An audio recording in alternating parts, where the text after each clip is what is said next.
this live English lesson with you. I'll go over some of the rules in just a moment once we are sure that the live stream is working properly.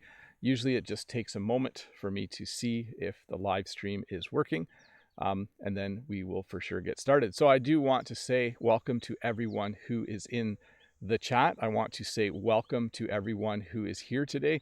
I know that for you, you're taking time out of your busy day in order to just sort of hang out with me for a little bit and learn a little bit of English. So here's how this lesson works. This is a question and answer English lesson. If you have a question, either Todd or Dave will put a link in the chat. Please use that link to ask your question. In fact, I know that right now there are already 2 questions, and we'll get to those in a moment. The second thing I wanted to mention is that please use the chat for English conversations only. Please don't ask questions in the chat. I just want to say hi to Dave. I see Dave in the chat is working away already, and Todd is here as well. Please don't ask questions in the chat. Don't ask me questions in the chat. I will not have time to read and answer those questions. It's important that you use the form to ask your question so that I can answer them in a timely fashion. That being said, thank you for being here. If you are new here, please hit the subscribe button, and thank you so much for joining us for a little bit on a Saturday morning. Let me go to my question app and let me get the first question lined up and ready to go. This will just take me a moment. Let's see here.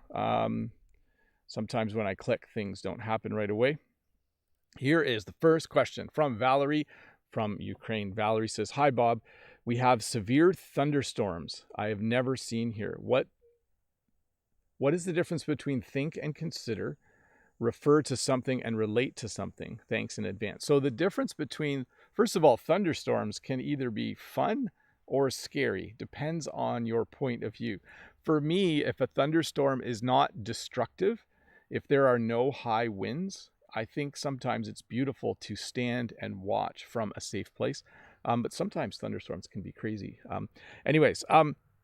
To think and consider. So I think that chocolate is yummy. I consider chocolate yummy. So in those 2 sentences, I use them in a very similar way, but they can have slightly different meanings. So you could say something like, when it's loud, it's really hard to think. You couldn't use the word consider in that sentence. When it's loud, when my kids are loud, it's really hard for me to think. But you can use the word consider in terms of telling people what to think about. Like when you're buying a gift, you should consider the things the person likes. So there's a few example sentences for you, Valerie. I do want to say hi to Rod, VIPidp in the chat. Hi, Rod. Hope you're doing well today. Let's move on to the next question. Let's see here. Next question is from Noor. Noor says, "Hi, Teacher Bob. If my son is upstairs and I want him to come down or go down," see, it depends on where you are, Noor. Should I say come down here or get down here? And when he is on his way down, what should I say? So here's the scene. Your son is upstairs. You are downstairs. You could say to your son, come down here. Or if you wanted to emphasize it, you could say, get down here.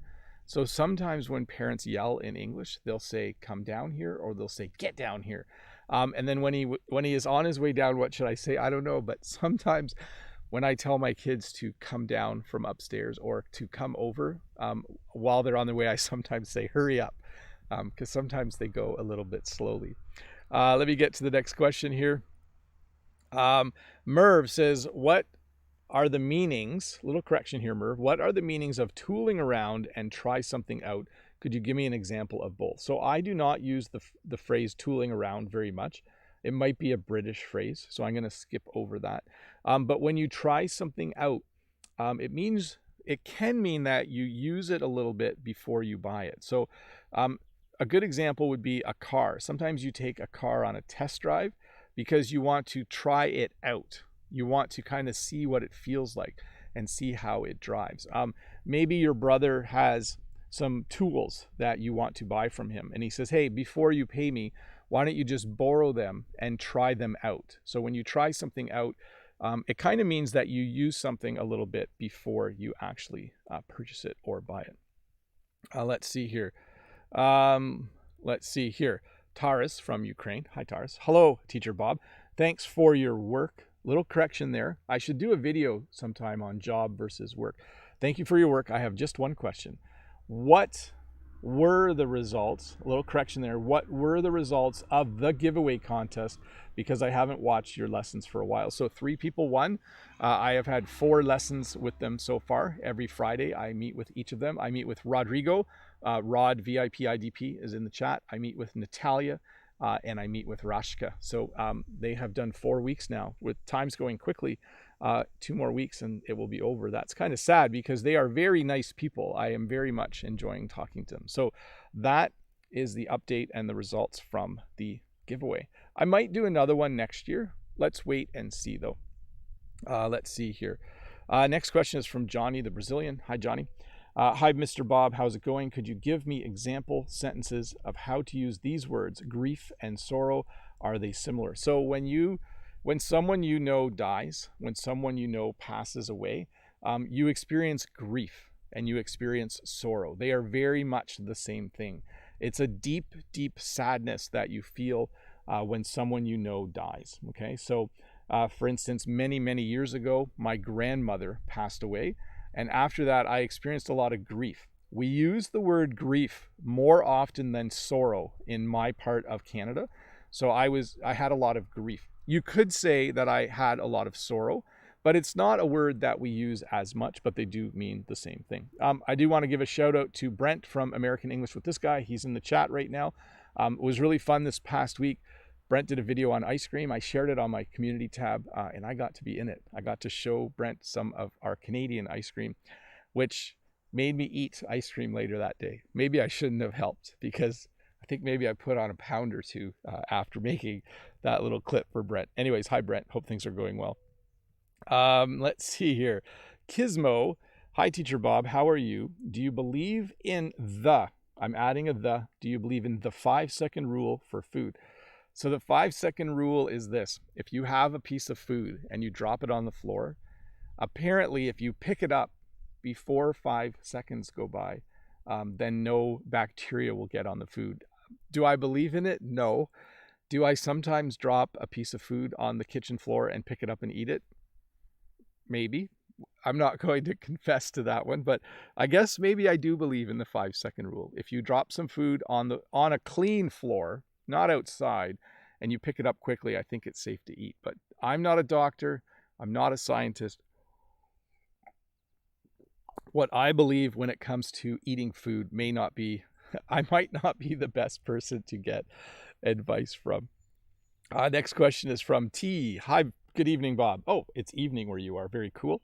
What is the difference between capable and ability? Thanks. So I am capable of making things out of wood. I am capable of driving a van. That simply means I'm able to do it. I am capable of doing that. If I use the word ability, though, it simply shifts a little bit how we talk about it.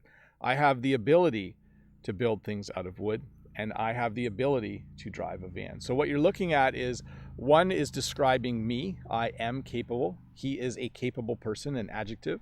And the other one, I would say I have the ability. So now it is a noun. So I'm capable of building things out of wood. I actually am. In fact, this picnic table is getting old that I'm sitting on. I might build a new one this summer. Maybe I'll do it in the winter. We'll see. So hopefully that made some sense. Let's see here. Next question is from Shala. Hi, teacher. Could you please tell me the meaning of these? Take it for granted and subtle. Thank you so much. You're the best. So when you're subtle, it means that you do it kind of quietly. So let's say you ate some food and you had some food on your cheek, it was really messy food and you have some food on your face. If I wasn't subtle, I would say, hey, you have food on your face, and that wouldn't be polite. If I was subtle though, I might look at you and just kind of point to my face a little bit. So when I'm subtle, it's when I don't draw attention to it. And then when you take something for granted, it means you don't regularly thank or appreciate someone. Let's talk about the phrase in the case of a person. Let's say that you had a friend that always helped you on Saturdays with projects around the house. and you never said thank you, and you never bought them a gift, you would say that you might be taking them for granted. You could also say you're taking advantage of them. That's a slightly different phrase. But when you take someone for granted, it means you don't thank them very much. Madi in the chat says, "Teacher, it's such nice weather behind you." It is a nice day, Madi. It really is. There's a slight cool breeze, but it is warm. But I am very much enjoying it. And then Rod says, oh, let me see. Was that Rod? No. Eugene says, Eugene from Kharkov, we call it the rule of 5 seconds. So interesting. In different languages, slightly different rules. Pasha from Russia. Hi, Bob, with best regards from Russia. Could you tell me, have you any close friends in real life? Either your family and daily routines or... Okay, let me rephrase this. Could you tell me, do you have any close friends in real life? Or does your family and daily routine take all of your free time? So few little corrections in there, Pasha, but great question. So I'll tell you one simple little story. I have 3 really good friends from high school. And those 3 people and me hung out a lot when we were younger. When we started to get married, when we got married and started to have kids, we started to hang out less. And eventually we used to go see a movie once or twice a year. And now we haven't even done that for 2 or 3 years. So I would say life has gotten rather busy. And I think mostly it's because life as a dad does take lots of time. So my hope is that eventually I will be less busy and those friends and I can start to hang out again. One of those friends and I talk quite often though on the phone. Let's see here. Next question is from Alan Oliveira from Brazil. Hi, Teacher Bob. You guys want to listen to the airplane? So here's what has changed in Canada. Buffalo, New York, the United States, and the city of Buffalo, New York is that way. It is to the, why can't I think of what direction it is? It's to the east of me, and Toronto is to the northwest of me. And I think airplanes have started to fly again because we have seen jets going over for the last week. Anyways, Alan says, hi, Teacher Bob. Good morning. What would be the best education system to implement in the world? Well, here's what I think. Education of boys and girls for free in all countries up to the age of 18 has been proven to be one of the best and most effective ways to make life nicer for people. So again, the best education system for me would be a free education system for boys and girls from age 5 to age 18. It has been proven over and over again that when you have that available, it can really help countries become a lot more prosperous and it can really make people's lives better. So that would be the best education system. Definitely the free part. And boys and girls for sure.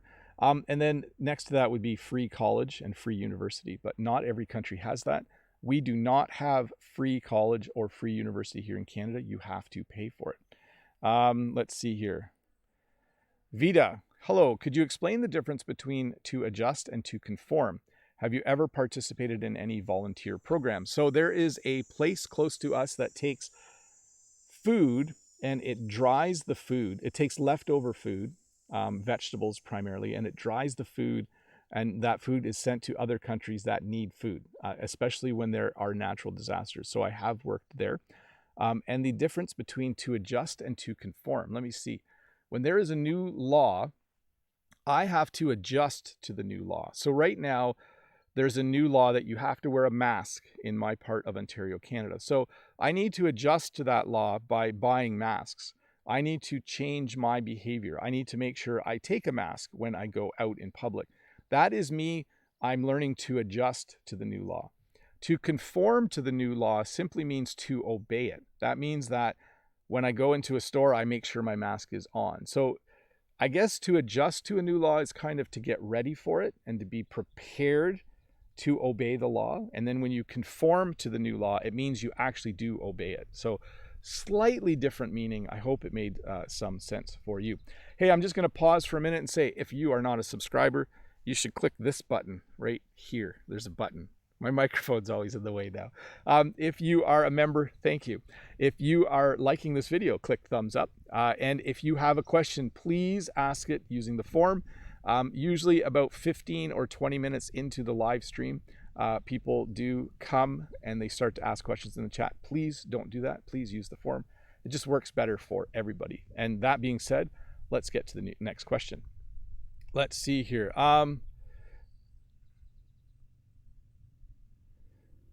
So next question is from Eugen from Kharkov. Hey, Bob. Sorry, my question might be a bit bad, but are there any problems in Canada like Black Lives Matter, maybe, or with LGBT? Thank you for the answer. So Canada is a country of equality, but we certainly have our flaws when it comes to treating people equally. So I would say that Canada and the United States both have problems when it comes to treating people who are minorities with equal rights. So even though we are countries that profess that we have lots of freedoms, we have a lot of work to do, Eugen, in order to protect the rights of all people. That would be my bestest is not a word. That is my best answer on that topic. And thank you for asking it. Let's see here. Yasin Rahman, he put his live on hold. What does that mean if one puts his live on hold? Thanks for taking your time. So if you know someone who does live lessons or live streams, if they put it on hold, it might mean they're simply taking a break, or it might mean during the live lesson, they actually, the microphone just decided to go down a little bit. Let me see if I can tighten this up. Which way is tighten? I think this way is tighten. There we go. There, now you learned the word tighten. So the microphone, I don't know if you saw that, moved by itself. It's like magic. If you put something on hold, it means that you stop doing it for a bit. So let's say I decided to put my, I'm trying to think. Like, you can put a live stream on hold by simply putting a screen up that says, be right back. But you can also take a break and call that putting something on hold. So sorry, the microphone moving scared me a little bit. I wasn't sure what was happening, but I have some weights on the end and they're slowly moving this way, and then the microphone tilts. So hopefully that doesn't happen again. Let's see. Next question. Lolly. Bonjour, Bob. Do one or more of your 5 children want to become a teacher on YouTube like their daddy? Personal question, maybe. Merci. I don't know yet. We will see in the future. None of my children have expressed interest in being YouTubers, and none of my children have expressed interest in becoming a teacher. So we will have to wait and see. I'm not sure what the future will hold for them and for me. But at some point, I'm going to get old. I'm not old yet, and someone's going to have to take over this YouTube channel. We'll see. By the way, I am going to make videos and do live lessons for a very long time, so don't panic. Let's see here. Next question is Daria. Hello, Mr. Robert. My question is, when will you be doing an awesome collaboration with Brent and Shaun? So I changed a few words in there. When will you be doing an awesome collaboration with Brent and Shaun? Or maybe it is in the past tense. Maybe when did you do? So here's the deal. A week ago, Shaun from Free 99 English came on my live stream, and then I went on his live stream afterwards. That was the lesson we did, I think, about groceries. I lose track of things. And then Brent was doing a really cool English lesson about ice cream, and he asked if I would do a collaboration with him. And so I shot a short video and I sent it to him, and he put that in his clip. So it was a mini collaboration, but it was lots of fun. So I'm always open to collaborations when I have time. I tend to get really busy though, and then it's hard to find time to do them. But certainly Shaun and Brent are awesome. They are very often in the chat. Brent's here right now, American English with this guy. And they are very helpful when they are here. So I do appreciate them. Let's see here. Next question from Margaretha. Hi, Teacher Bob. Could you clarify the difference between expressions in any case, at any rate, and anyways? Thanks in advance. Best wishes from Ukraine. So these almost all mean the same thing in that they don't really mean a whole lot. They are introductory phrases that we use when we are saying something. So I could say, for instance, in any case, I think it's important to eat every day. That's kind of a funny sentence. At any rate, it's really important to eat every day. And anyways, it's really important to eat every day. So they're kind of filler words, but they show up at the beginning of a sentence. Sometimes when you are ending a conversation, if someone says, you should wear masks, and I say, yes, you should wear masks, and someone says, no, masks don't work, I could sum it up by saying, in any case, we should do everything we can to help other people. Or at any rate, we should do everything we can to help other people. Or anyways, we should do anything we can to help other people. So yeah, kind of introductory phrases when you are speaking. Hey, we just hit 500 viewers, or 497 now. Welcome everyone who's here. Thank you so much for joining this English lesson. This is live. I do see Oleg in the chat talking to Eugene, asking where in Kharkov do you locate? And you should actually say, where in Kharkov are you from? That would be a great way to ask it. Madi says, teacher, you look younger than the actual truth or than the fact. Yes, I might. Sometimes when I'm happy, I look younger, Madi. But let's get to the next question, because that's why we are here. Let's see here. Lalit Pal, what does head down mean? It is used in a variety of situations because it has multiple meanings. The meaning I know the most is to keep your head down. So let's say you're at work and your boss is in a bad mood that day. We would say, hey, just keep your head down. Just do your work and just keep your head down. We don't mean literally to walk around with your head down, but what it means is don't draw attention to yourself today. The boss is in a bad mood. Keep your head down. There's another expression I'll tell you, and it's very Canadian, and that's keep your head up. So when you're playing hockey, if you have your head down looking at the puck, you usually get hit by somebody. You get checked. Anybody who's from a country where you play hockey, some of my Russian friends, we always say you got to skate with your head up. And we sometimes say that to people in life as well. Like, hey, don't skate with your head down. So if you skate with your head down, someone's gonna body check you. So, but anyways, that is the phrase I'm most familiar with. Just keep your head down today because the boss is in a bad mood. Or maybe your wife or husband's in a bad mood. Maybe your father's in a bad mood, and you just keep your head down. Just act normal. Let's see here. Next question. Mohammed says, what is the difference? I lived in Canada for 3 years. I have lived in Canada for 3 years. I have been living in Canada for 3 years. So the first one, when you say I lived in Canada for 3 years, you no longer live in Canada, okay? So I lived in Quebec for a year. About 25, 30 years ago, I can't remember exactly when, I lived in Quebec for 1 year. If I say, oh, I've lived in that country, I've lived in Canada for 3 years, that's a little bit of an awkward phrase. It's not incorrect, but it would be if someone says, oh, I lived in Canada when I was younger. You could say, oh, I've lived in Canada. I've lived in Canada for 3 years. Or actually, that sounds wrong.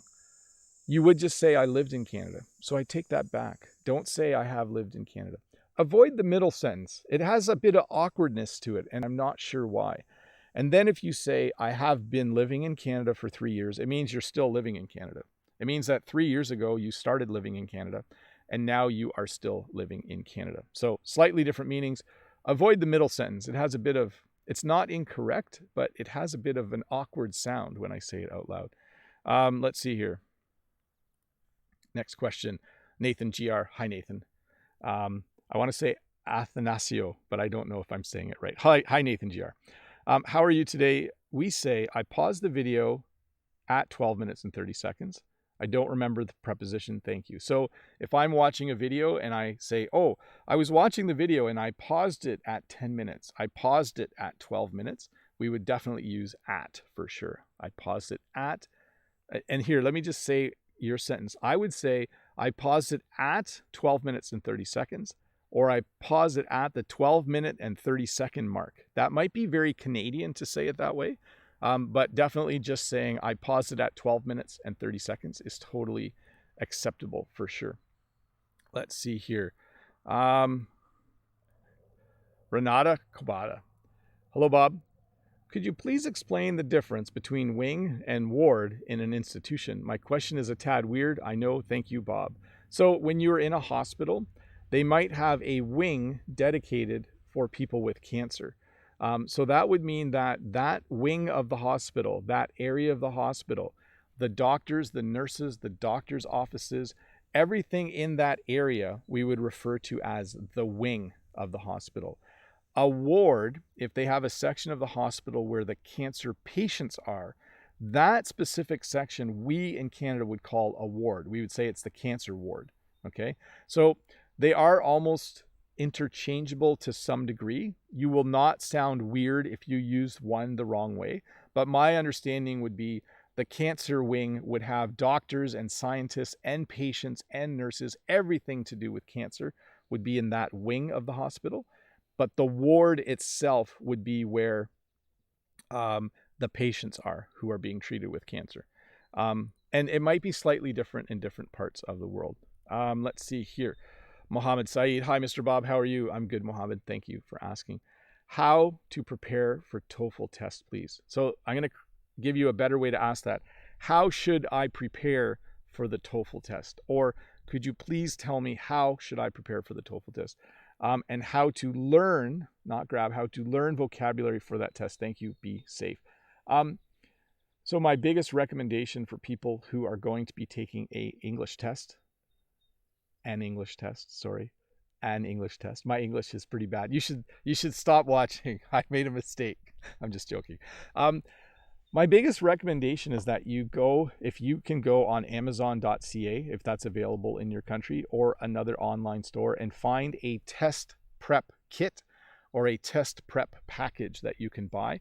There are often people who have created a book or a series of worksheets and study materials that will help you prepare for that specific test. So that's the first thing I would do. Buy a test prep kit for the TOEFL test. The second thing I would do is I would hire someone on a website like Preply. There is a link below, by the way, to Preply. Hire a tutor, someone who specializes in helping people get ready for that test, okay? Those two things would really help you a lot. They both cost money, but if you are going to take a language test, it is well worth the investment to spend some money to get ready for that test for sure. Next question. Luke, hi Bob, what's the difference between a subversion and a coup d'etat? So first of all, a coup d'etat is something French. No, it's definitely a French word that we've borrowed and do use in English. A coup d'etat is when you have a government figure who leads a country and somebody takes over forcibly. Okay, so maybe the military takes over and they kick the leader out, or maybe something even more horrible happens.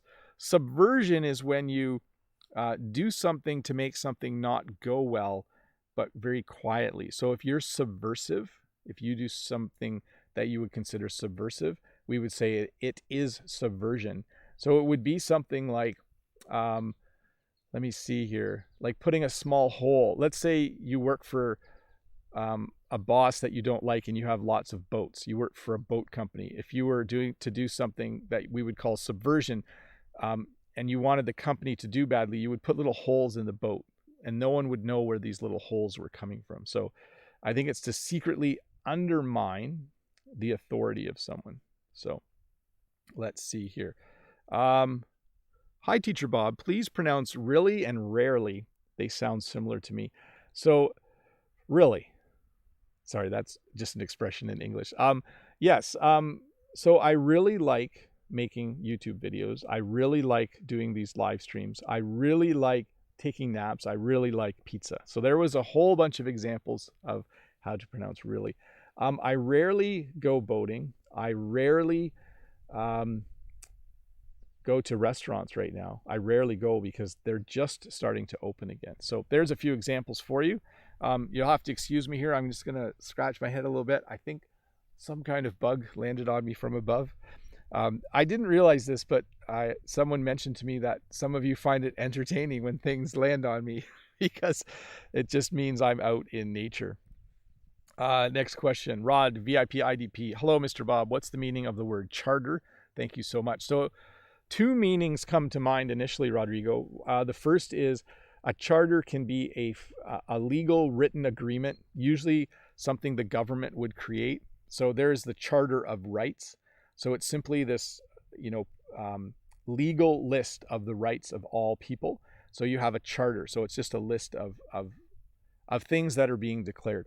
The second use of it is the verb to charter. So you can charter a boat. When you go to Florida, when you go to some place as a tourist and you want to go out and see the whales in the ocean, you can charter a boat. It simply means that you request and pay for the right for that boat to take you out onto the ocean. So you can charter a boat. Those are the two that I can think of. There might be more meanings. Who knows?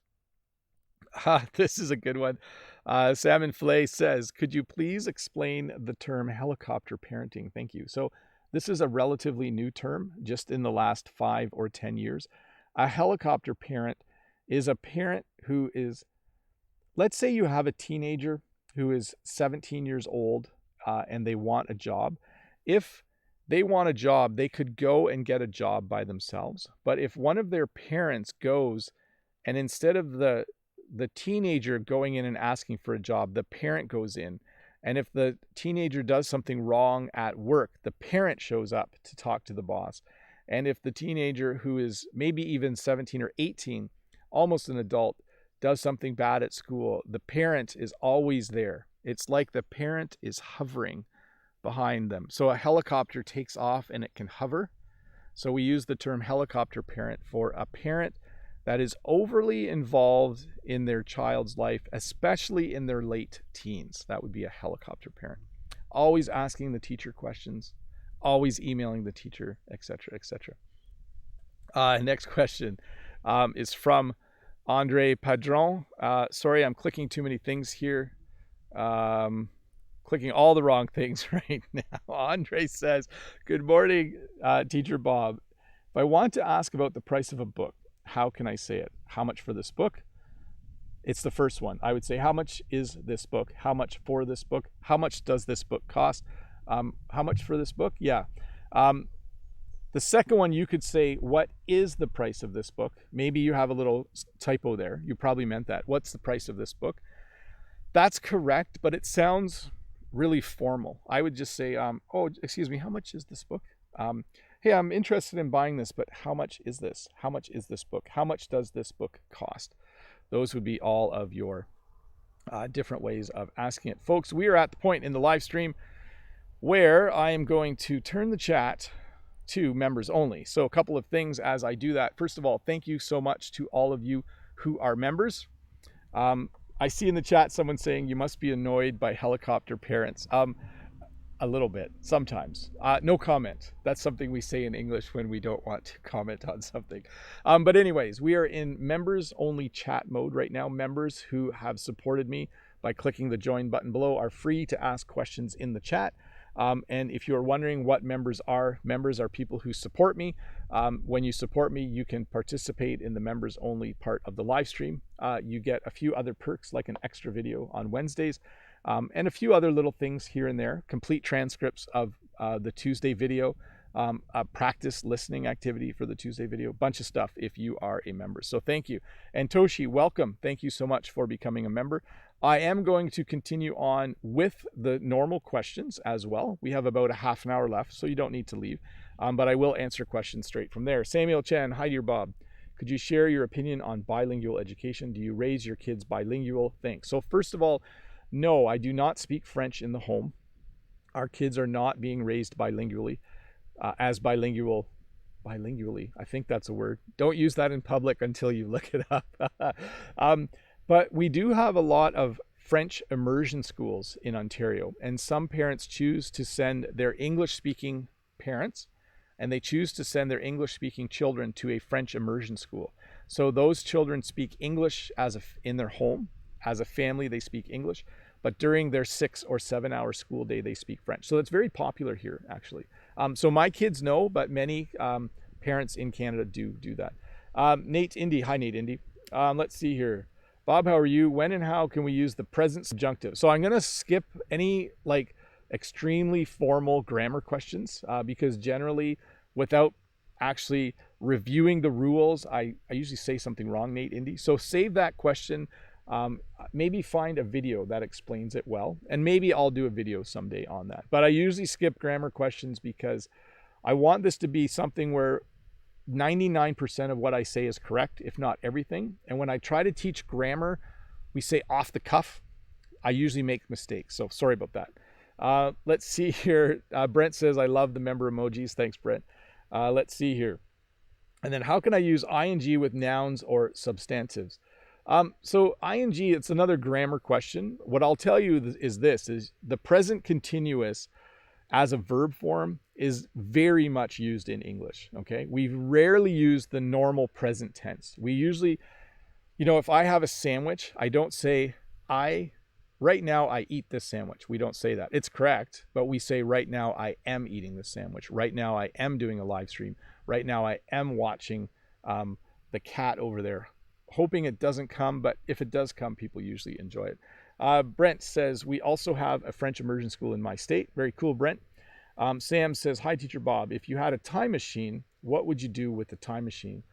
You know, I'm always curious about unsolved mysteries or unsolved things in life, like things that have happened in the past where they don't know how it happened. So I think I would want to travel back in time just to see who committed what crimes that remain unsolved. That's definitely something I would do. Let's see here. Brent says, great question. That was a great question. And then Sam just says, yeah, gives a good laugh. Nate Indy says, Bob, sorry for this personal question, but what city do you live in? What city do you live in? Is it a good place to live? So I live outside of Hamilton, Ontario, Canada. Okay, I live out in the country. Hamilton is a great city, though. It has everything you could hope for in a city, and I love it. So that's as much information as I'll give on that one. Madi, what is the difference between sort and kind? Which one should be used more? So this is a glass. It's a sort of glass. It's the kind of glass that has a lid. It's the sort of glass that has a lid. So they can be used interchangeably, and we do use them interchangeably a lot. And we also say things like, you know, I was sort of happy the other day. I was kind of happy the other day. So not even using it to describe a thing, we use it to describe people. I think we use the word kind more. Like if someone says, you know, oh, I ate some ice cream the other day, we would say, what kind of ice cream? We wouldn't say what sort of ice cream. You could say it, but it just isn't common. You would definitely say what kind of ice cream. So in Brent's video, I ate ice cream, and you could say, oh, what kind of ice cream did you eat? Not going to tell you. You have to go watch Brent's video to find out. Let's see here. Rod, Bob, how did I differentiate back to you and back at you? Thanks so much. If I was talking to another person on this live stream, let's say like Shaun was here a week ago, I could say, so Shaun, tell us a little bit about what it's like in Eastern Canada. And then he could say, da, da, da, da, and he could say back to you. Or he could say, yeah, if I made a little joke about him, he could make another joke and say back at you. So back to you is used between reporters or people on television who are having a conversation. So back to you or back to Joe in the studio. You'll hear that a lot when reporters say that. But if someone said to me, hey, Bob, your hair's going gray, I could say, well, at least I'm not going bald. Back at you. So basically, I'm commenting. I'm making a joke back. That's not a nice joke, though. I'm not going bald, I don't think, but it wouldn't be fun to make fun of people who are going bald. Let's see here. Thanks, Bob, from Nate Indy. No problem. Gleb says, hello, Teacher Bob. How are you? There are two sentences. I had my eyes opened, and I opened my eyes. Do these sentences have the same or different meaning? They have different meanings. So if you thought someone was not doing a good job at work, and then you followed them for a day and you realized they're actually working really hard, you would then say, I had my eyes opened. So when you have your eyes open, it means you realize something. But if you say, I opened my eyes, it simply means that it physically means they were closed and I opened my eyes. You could say, I didn't know a lot about what Joe was doing at work, and so I opened my eyes and followed him around for a day, but that would be less common. But certainly they mean different things. Let's see here. Brent, have you seen the new Unsolved Mysteries show on Netflix? It's very good, almost like the old series. No, I have not. I should watch it. I am somewhat fascinated by unsolved mysteries. Let's see here. Hamilton is a big city. Yeah, it's fairly big. It's known for its steel production. There are a lot of steel mills in Hamilton. Luciano, thanks for all your videos. No problem. Toshi, when you ask anybody for the best timing to take an action, for example. So I didn't quite understand that, Toshi. Let me read it again. Let's see here. When you ask, yeah, so I'm not quite understanding the question, Toshi. Madi says, thank you. So I feel bad though, Toshi. How far beforehand or how long before shall I, for you, for example? Yeah, I would say if somebody says, hey, let's go on a trip. Let's leave Tuesday. You could say, how early should I come before we leave? Or how much time should I give myself beforehand before we leave? Yeah, that's a tricky one. So I hope I'm making some sense. Kirill Belov, hello, Teacher Bob. Thank you for your amazing videos. What's the difference between persistent, indomitable, and stubborn? Greetings from Russia. So when you're persistent, it means that, like my kids, when they want a cookie, they are persistent. They ask over and over again if they can have a cookie until I say yes. So they are persistent. So when you are persistent, it means you ask a question many, many times. If you are indomitable, it just means you're very, very strong. So very different meaning. And if you're stubborn, it means you only do what you want to do. And when other people tell you what to do, you don't do it if you don't want to. So you have this strength of character where you don't do something. Let's see here. Hamilton used to have an NHL team, the Tigers. I thought they were going to get another one a couple of years ago. Yeah, Hamilton really, really, really would like an NHL team, a National Hockey League team, but they never get one. Gleb says, thank you, no problem. Madi says, Lolly, stop annoying the chat. Lolly's just having fun with the emojis. And then Josh Young here says, I made a question with a form, but I'm afraid that I did it correctly and it's working. We'll see if maybe I'll get to it later. Maybe it's really far down the list. And then Toshi says to visit. Toshi, here's a great thing to do in the comments below. Ask your question and try to explain it really clearly, and I'll try to answer that comment later today. That's no problem. Lolly says, okay, Madi. Let's see here. And then Dave's just kind of helping out Jess, you're there. Thank you very much. Or Jess Young. Thank you. Jai Young, her. Sultan, hi, Bob. Can you explain what is the difference between fundamental and radical? So that's a tricky one. Fundamental simply means the basics. Okay. So if you are fundamentally hardworking, that means that at your core, you are very hardworking. Okay. When you use the word radical, it means that someone's a little more extreme. Okay. So fundamental and radical usually are very different words, unless you're talking about one particular subject that I can't mention because the video will get demonetized. So hopefully you can find that information somewhere, Sultan, at some point. Toshi says, how hot is Hamilton normally this time of year? So Hamilton has the same weather as us usually, but sometimes it rains in Hamilton and it doesn't rain here. We're far enough apart. But today I think it will be 33 degrees Celsius, Toshi. And I think tomorrow it's going to be 35 degrees Celsius. I just saw my microphone move a little bit again. The sound's really good today, though, I think. I tested it a lot, so I hope it's working well. So hot for us, maybe not so hot for people who live in hotter countries. Gleb, I asked a question in the form too. It is the same. Don't read. Okay, so Gleb, you want me to skip your question? If it's a good one, I might still look at it. We'll see. And then Jayung Her. Oh, yes, thanks for the reply. No problem. Lolly Madi, can I annoy you instead? I'm glad you guys like each other and are having fun. By the way, we use the phrase you guys in English informally to refer to men and women, guys and girls. Okay. Just so you know. Ario, how to use the word habitual. Thank you. So let's say someone lies a lot. You would say they're a habitual liar. It's a hard word to say, isn't it? So so Joe told me that he's going to Disneyland, and it's like, don't believe Joe. He's a habitual liar. I don't think a habitual liar. I don't actually know if we use a or an. This is the first time in my life. He's a habitual liar. I think it's a habitual. Someone can be a habitual smoker as well, for sure. Let's see here. Toshi says, it is the same here in Kyoto, rainy season this time of year. So rain, yes, we have been getting some nice rain. That is why it's so nice and green behind me. Brent says the stream sounds great. Thanks, Brent, for responding to that. And then Rodrigo says, to Brent, I don't know if you like these kinds of shows, but I really enjoyed Manifest and the British Peaky Blinders. Yeah, Brent and Rodrigo, I watched the first couple episodes of Peaky Blinders, I think. I'm trying to remember. Takes place a long time ago in England. Yeah, I think I did. Pretty good. Let me get to the next question here.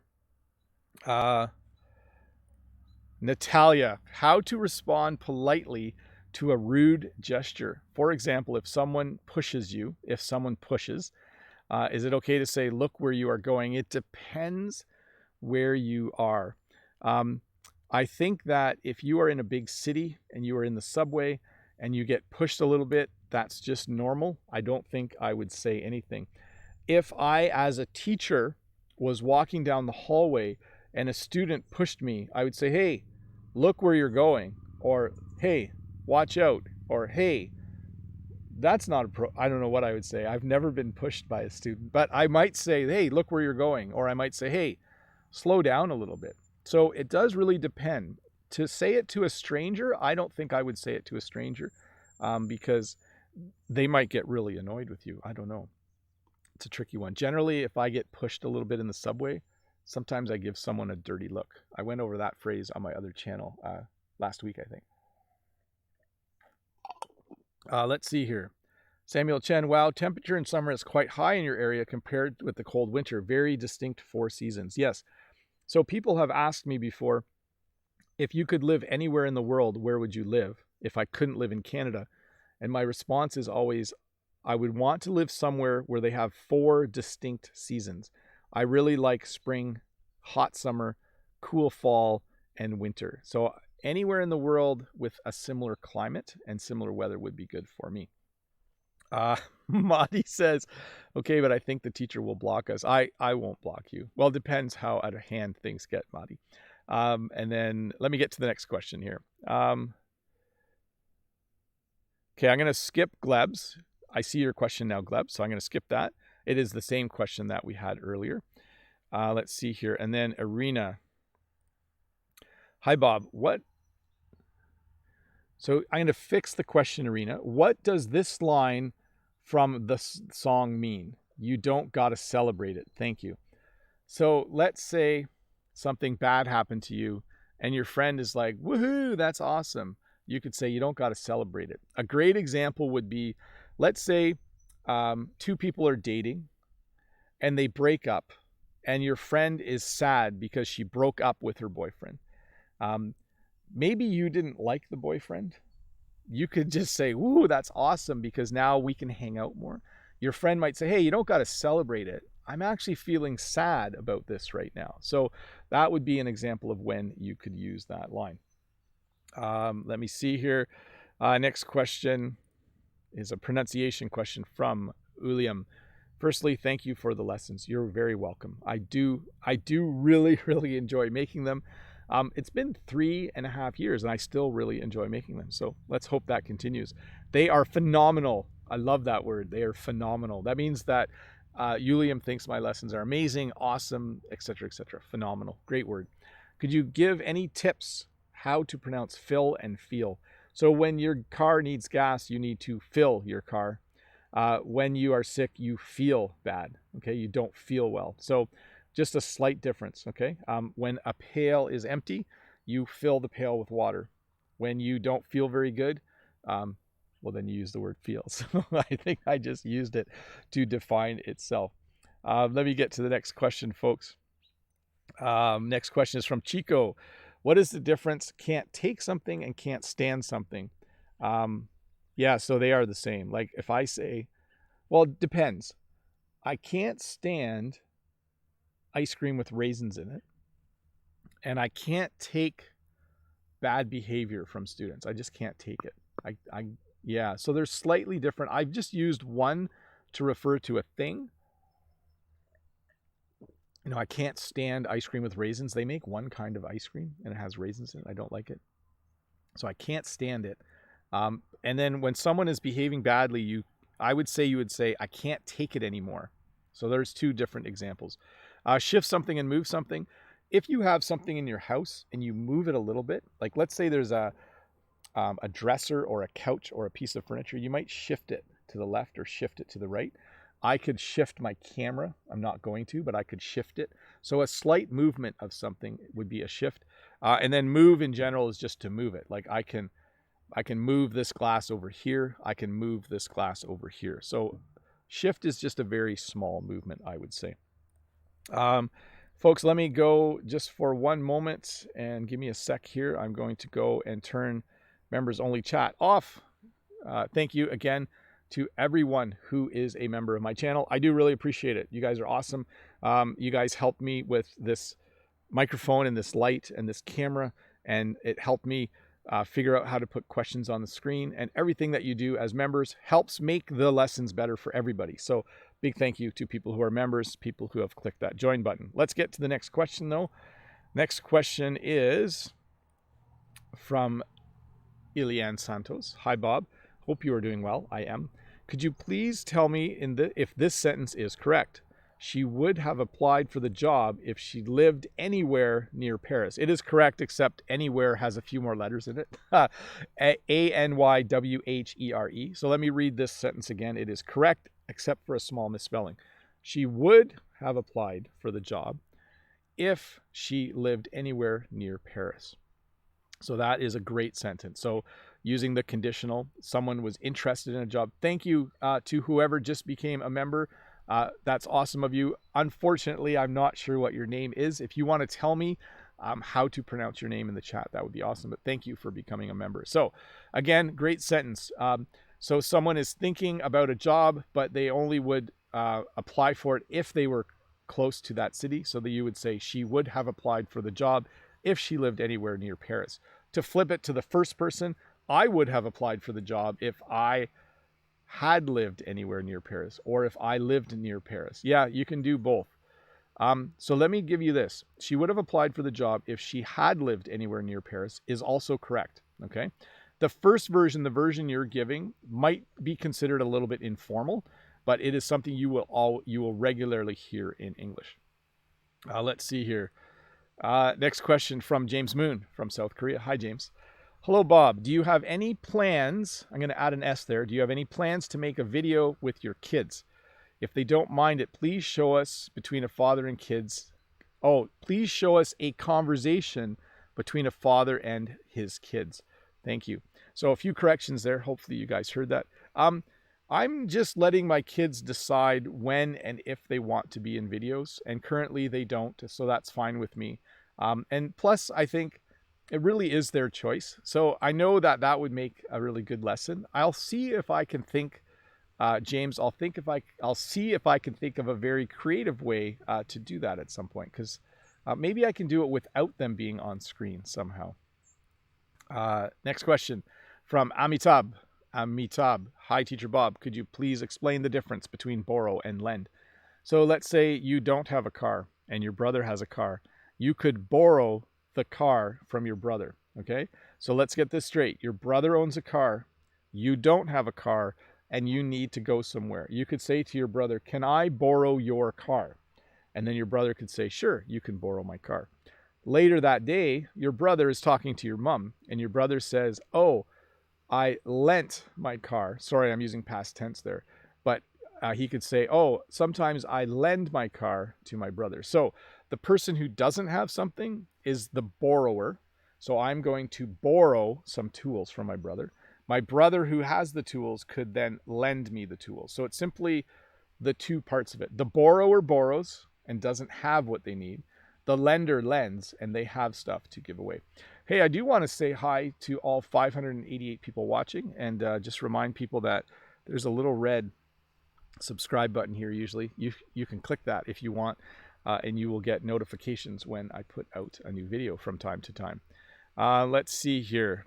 Next question is a grammar question, so I'm going to skip it. If you're wondering why I skip grammar questions, they are very hard to answer without preparing well. Okay, so a pronunciation question is very easy for me. A grammar question, you're better off watching a video on that specific topic.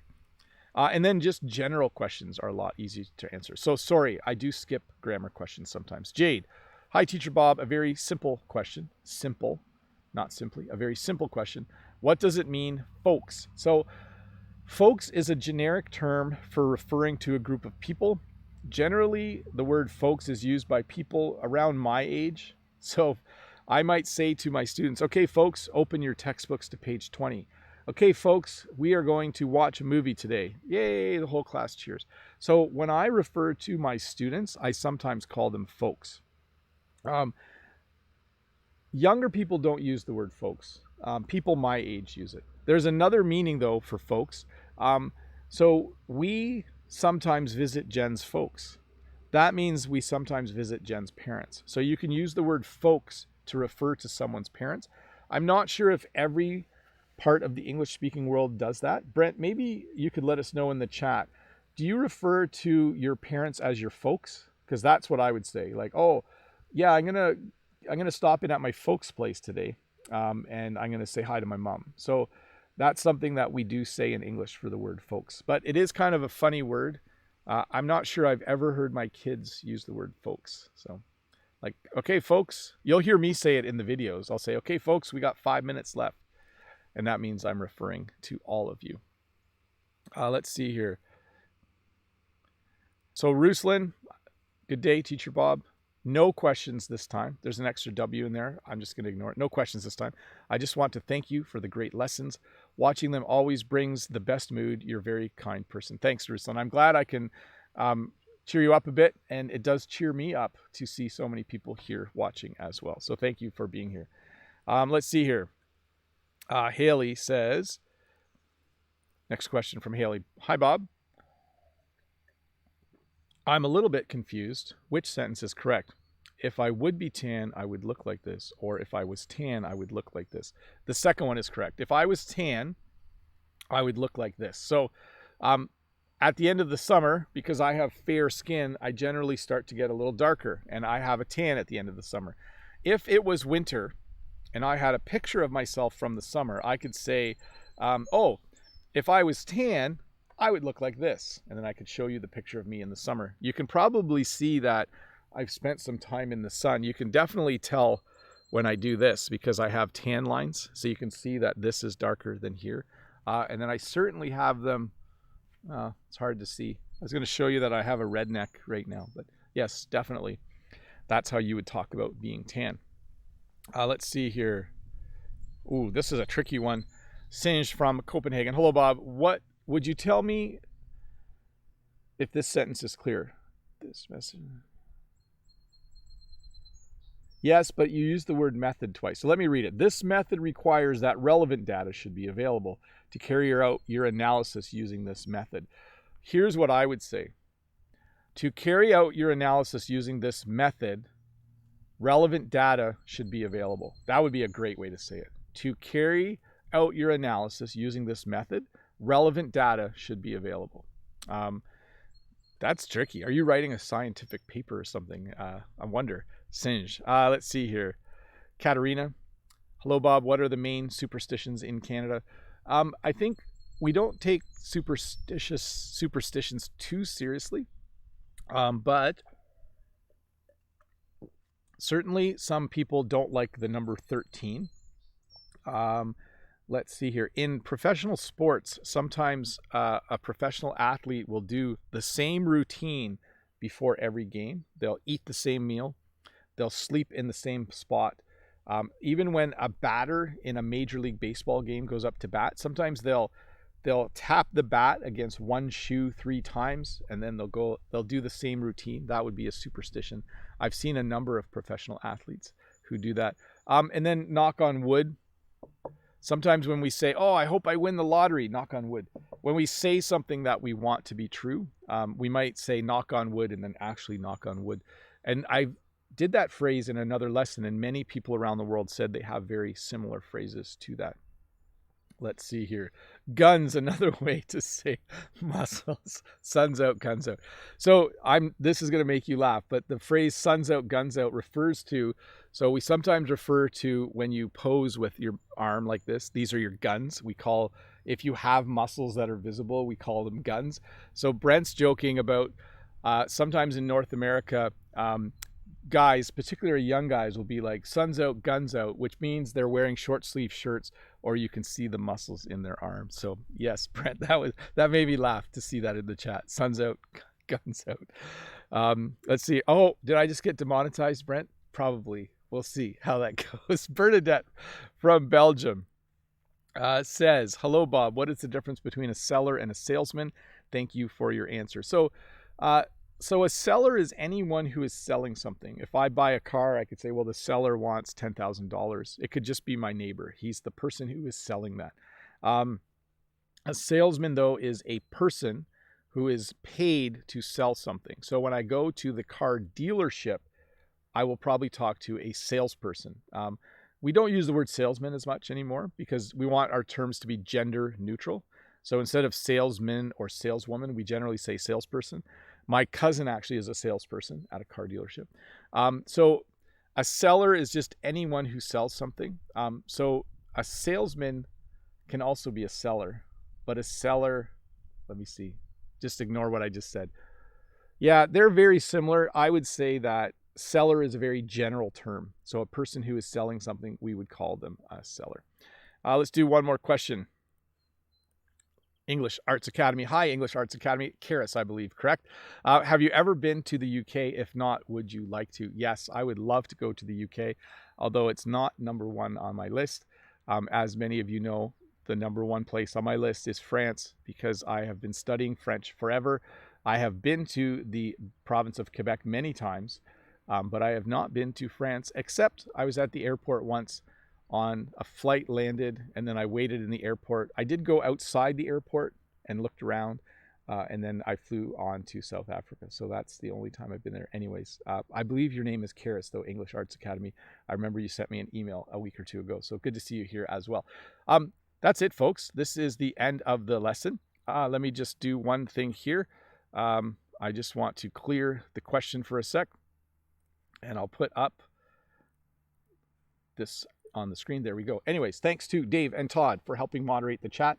Thank you to everyone who has ever subscribed to this channel, because this past week I hit 500,000 subscribers and I am blown away by that. I am very humbled by that. I still today cannot believe that I have 500,000 subscribers.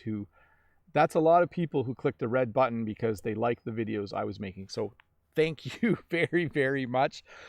If you are a subscriber to this channel, thank you. If you're not, you can click that button. The more the merrier. There's a great English phrase. The more the merrier is something you say when there's a lot of people doing something, and if more people want to do it, that's fine. Sometimes when you are having a conversation and someone says, hey, could I join in and ask a few questions? You can say, oh, the more the merrier. So anyways, if you're not a subscriber, please subscribe. I want to say thanks to Brent from American English with This Guy for being in the chat. And he kind of helps out with a few questions here and there, and he makes it more enjoyable for those of you that are here. And then again, thanks. I think I thank my members a lot, but I'll thank them again. Thank you for supporting me. And I think last of all, just have a good weekend, everybody. It's, for me, a Saturday morning. It's a really nice day.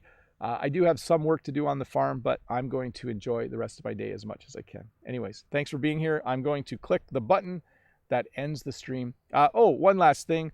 If there were parts of this lesson you didn't understand, there will be English subtitles later. They're automatically generated, so they're not perfect. But let's say I answered a question and you didn't quite understand me. Come back and watch it later. Watch that little segment and then just see if it helps you learn a bit more. Anyways, thanks for watching. Have a good day. I am really clicking the button now, for real. I'm actually clicking it right now. I'm going to click it now. You'll hear the click sound. Are you ready? Wait, can I do it like this? Just a sec. Okay.